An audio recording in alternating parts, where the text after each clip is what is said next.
this is the final space probe to ever land on the planet Venus. It's actually the last one in a long line of attempts made by the Soviet Union to explore the most dangerous place in our solar system. This is what the Soviets found when they landed on Venus and why they never went back. The real mystery of Venus is how it can be so fundamentally similar to the Earth and yet so catastrophically different. While Mars tends to get all of the attention right now in the 21st century, back in the early days of the space race, there was actually much more interest in studying Venus. And that's mostly because we can easily observe the surface of Mars through high-powered telescopes on Earth. So we already had a pretty good idea that there wasn't a whole lot going on over there. But Venus, on the other hand, has always managed to hide its secrets. All that we can see from Earth is an impenetrable cover of thick clouds. Those clouds might obstruct our view, but they also tell us something very important. It means that the planet must have a dense atmosphere, much more similar to Earth than Mars.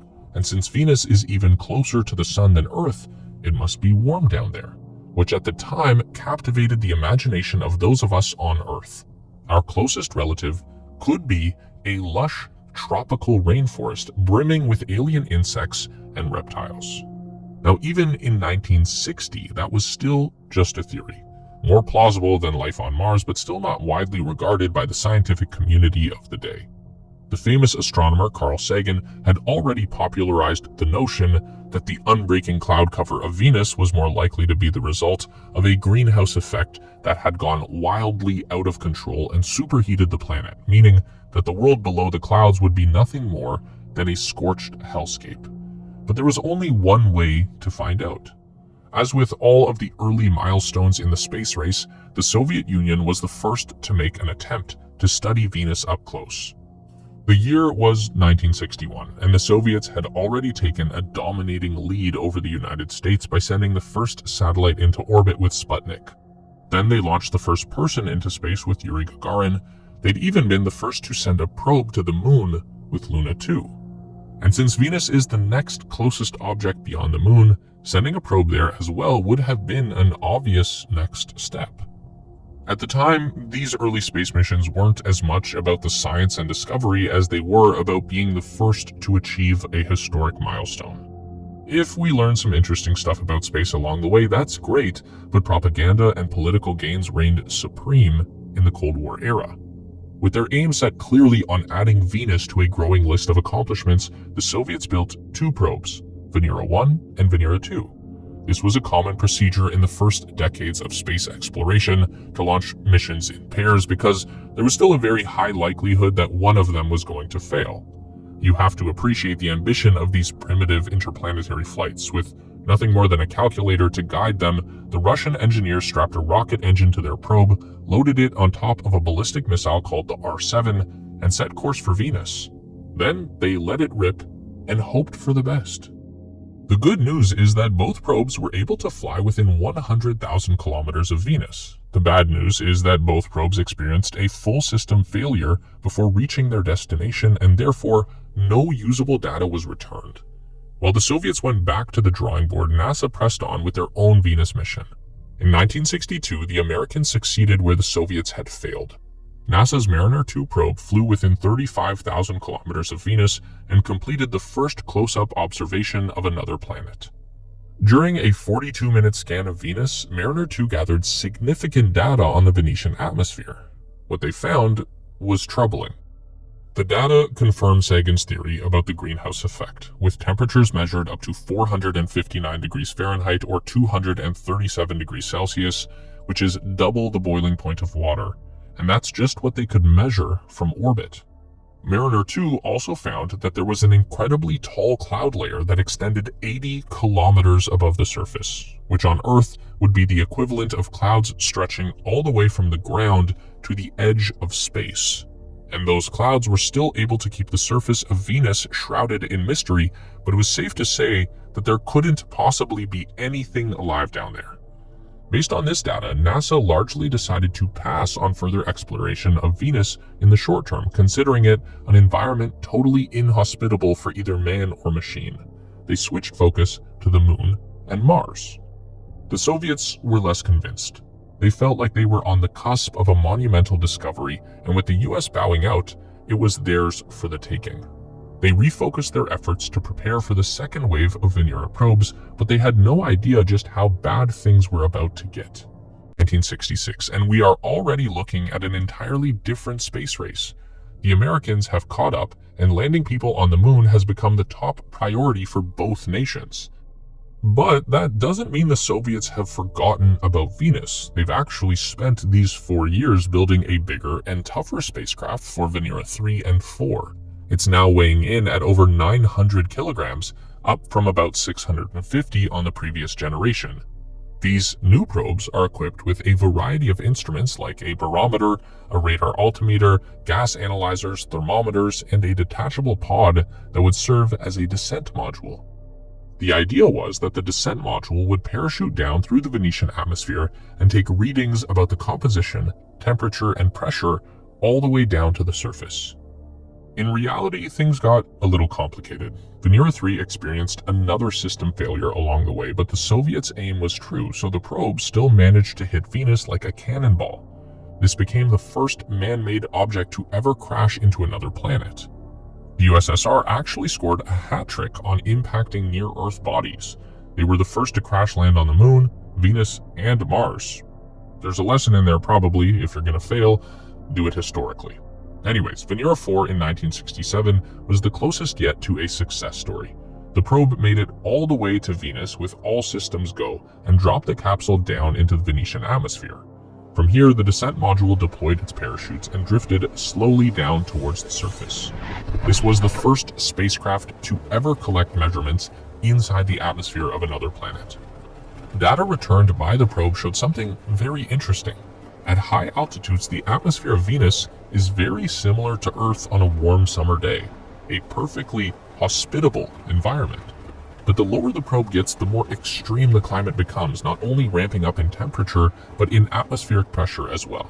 Much like diving deep into the ocean, which is a strange concept to wrap your head around, the air is not only thick, but it's really heavy as well.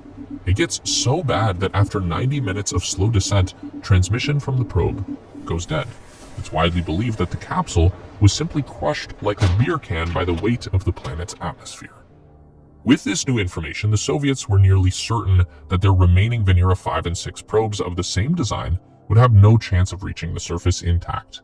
But they launched them anyway, with back-to-back missions in January 1969. At this point in the decade, the Americans had already flown a crew into orbit around the moon and were preparing to take the first steps on the lunar surface.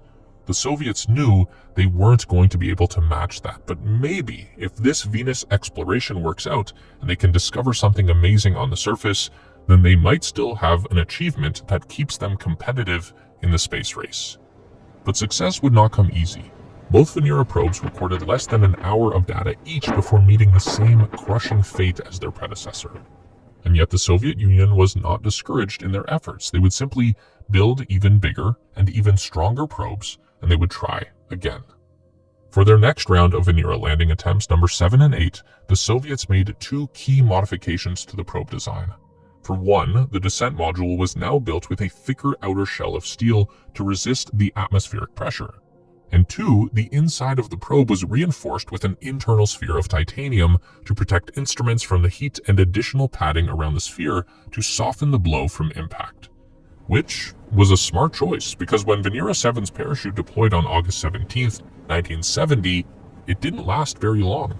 The material somehow got ripped or it just straight up melted, but either way, the landing module ended up dropping like a rock, reaching a terminal velocity of 61 kilometers per hour before bouncing off the Venetian surface.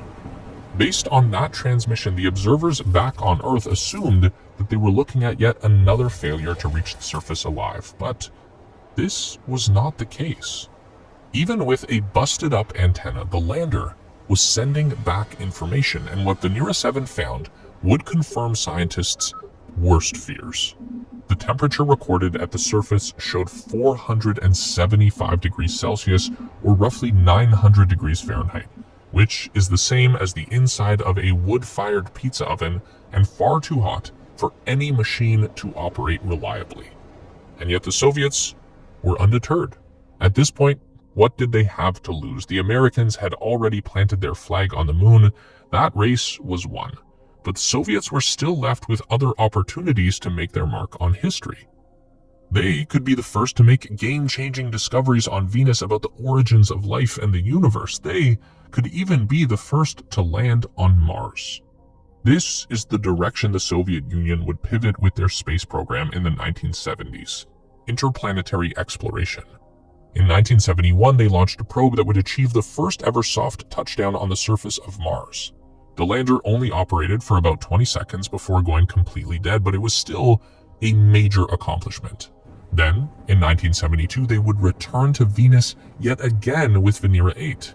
Miraculously, this probe would not face any technical difficulties along the way. The descent module parachuted down softly onto the planet's surface with all of its instruments intact and recorded data for nearly 1 hour. So by now we know that in addition to the extreme temperature, the air pressure on the surface of Venus is the equivalent of 92 times the atmosphere on Earth, which is the same as being 1 kilometer underwater. And if that wasn't enough, the lower atmosphere is filled with sulfuric acid. That's the stuff inside a car battery. Now, you would think all of this confirmed knowledge would finally deter even the most die-hard engineers, but the Soviet Union just didn't believe in quitting. Not when they were this close to cementing their legacy as the first interplanetary explorers. So they aimed their sights right back at Venus, because Venera 8 revealed one last fact that was just too good to pass up. Even with the dense cloud cover, there was still enough sunlight reaching the surface of Venus to take a photograph. And if successful, that could be the first ever picture taken on another planet. For Venera 9, the Soviets made a fundamental change to the probe's design, and you can tell there's something different just by looking at it. The descent capsule itself has of course been beefed up yet again. We are now tipping the scales at nearly 5 metric tons, or around the weight of a fully grown African elephant. But the standout features have to do with a new landing procedure. Given everything that they now know about Venus, the Soviets want to keep their probe's exposure to the environment as minimal as possible, and they also learned that even after being dropped accidentally and plummeting hundreds of meters, Venera 7 still managed to function. So what happens if we just drop the probe intentionally? And this is what's going on with those 2 rings. At the bottom is actually the landing gear or impact ring, just a flat metal circle connected to the main body by a series of shock absorber legs. And at the top is the new aero brake. It's how they land on Venus with no parachute required. This thing that looks like a weird hat is all you really need to get the speed of the probe down low enough for a safe landing. That is putting the incredibly thick atmosphere of Venus to work, because it actually behaves more like water than it does like any air you've ever experienced. But what about those cameras? Well, this is the first photograph ever taken of Venus. It was captured on black and white film by Venera 9 in 1975. What we are looking at is a field of broken, jagged rocks surrounded by a sand-like material. It's not exactly breathtaking. The photo is only interesting because it was taken on Venus, but still very cool. And this is the view from Venera 10, an identical lander that arrived just a few days later. Now we are seeing flat ground with hardly any of those chunks of rock, just the smooth top of what was probably once an ancient lava flow. Venera 11 and 12 were less eventful missions. They failed to return any interesting photographs due to lens cap failures. This was one of the tricks with Venus. You have to protect the camera on the way down, or it will melt prematurely, but then you have to rely on an automated system to reveal the lens, and it didn't always work. But then we get to Venera 13, an unlucky number, but a highly successful mission in the year 1981. This probe returned the first ever color photo of the Venetian surface. Again, the surface around the lander is just flat, sandy rock, but you can see just a touch of landscape beyond.